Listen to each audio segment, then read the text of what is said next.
Maintenant, nous allons faire l'exercice numéro 5 qui est l'exercice du squat.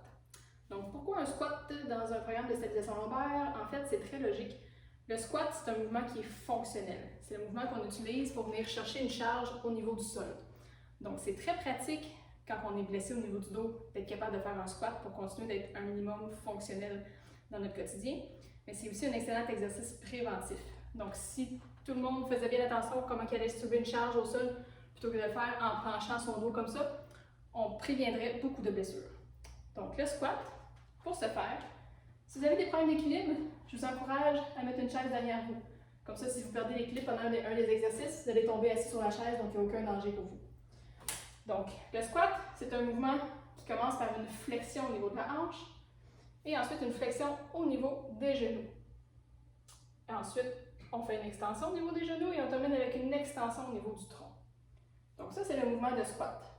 Nos pieds sont à la largeur des hanches, dans un angle qui est relativement confortable au niveau des pieds. Donc vous n'êtes pas obligé de vous barrer les pieds là, bien droits, puis leur donner un petit angle vers l'extérieur. Et le genou poursuit dans l'angle des orteils au niveau des pieds.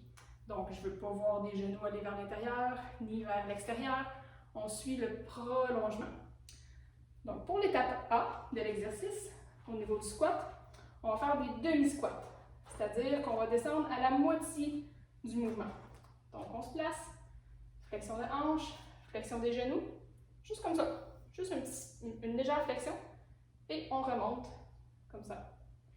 Donc on répète le mouvement pendant 10 à 15 répétitions pour 3 séries de 10 à 15 répétitions. Une fois que l'étape A est bien maîtrisée, on passe à l'étape B. On va faire un squat complet. Donc on vient faire flexion au niveau du bassin, flexion au niveau des genoux. Par contre, là, on va descendre un petit peu plus bas. Donc on amène les fesses là, un petit peu plus à la hauteur des genoux, puis on remonte le mouvement.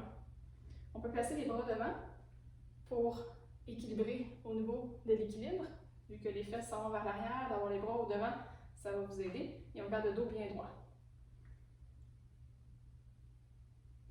Une fois que l'étape B est complétée, que ça va bien, vous pouvez ajouter des poids. Vous pouvez ajouter une charge à votre squat.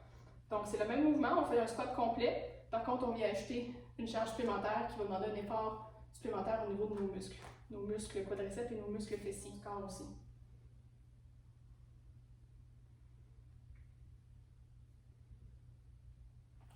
Et voilà, pour le squat, n'oubliez pas de squatter quand vous allez chercher un objet au sol.